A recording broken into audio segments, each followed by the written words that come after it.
Today, I'd like to review hyponatremia and walk through the key concepts together. Hyponatremia is more complicated than other electrolyte disorders. Its classification is tricky. The number of possible causes is large, and both in clinical practice and on exams, it constantly troubles us. That's why many countries have developed their own guidelines. In daily practice, we often follow those diagnostic flowcharts. They're useful, and we also use them in lesson education.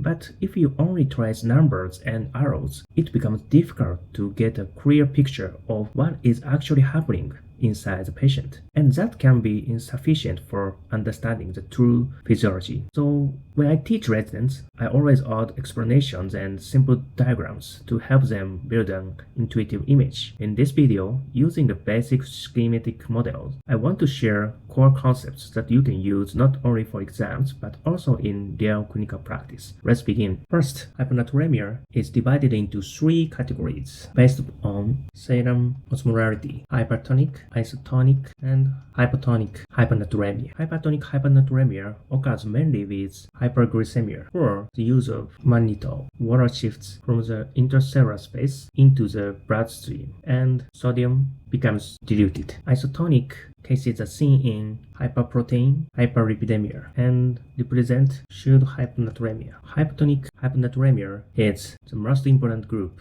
So let's break it down carefully. To simplify the concept, imagine sodium dissolved in water. Water enters through one faucet, and water or sodium leaves through one outlet. This is a basic model we'll use. Hyponatremia is further divided into three patterns based on volume status: hypovolemic, euvolemic, and hypervolemic. Let's start hypovolemic hyponatremia. In this situation, a new outlet appears that causes loss of both water and sodium. Because water is also lost, the total volume decreases. Common causes are diarrhea, vomiting, and loop diuretics. Treatment is normal saline containing both sodium and water. Here we must stop and highlight a crucial clinical point: central fontanelle myelineuritis can occur in any chronic hyponatremia. It's not limited to hypovolemic hyponatremia. When hyponatremia is chronic, the brain adapts by reducing intercellular osmolytes. If sodium is collected too quickly, cellular sodium rises suddenly, and water rapidly leaves the brain cell, and severe cellular dehydration occurs. It's leading to CPM. However, hypovolemic hyponatremia is especially dangerous because giving normal saline can abruptly press ADH, triggers a sudden water diuresis, and cause sodium to rise very rapidly. This makes CPM particularly likely. This point is extremely important in both exams and clinical practice. Next, euvolemic.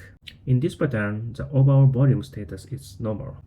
Euvolemic hyponatremia. In this pattern, the overall volume status is normal, but sodium becomes relatively low. It happens in the case when a little bit water is added from because of too much intake or too much retake in the kidney. Body try to reduce water. At that time, the sodium also out. So total volume becomes normal, but sodium becomes low. So these common causes are SIADH, adrenal insufficiency, and cause excessive water intake. Treatment is fluid restriction or ADH receptor antagonist when needed. The last one is hypervolemic hyponatremia. Here, the outlet is dysfunctional and both sodium and water reabsorbed excessively. However, water is retained more than sodium, leading to dilutional hyponatremia. Look, at first sodium is 3 and water is 2, 3, 4. But in hypovolemic hyponatremia, sodium increases 3 to 5, but water becomes 2, 3, 4, 5, 6, 7, 8, 9. So you can understand it's diluted hyponatremia. Common causes are heart failure, liver cirrhosis, and chronic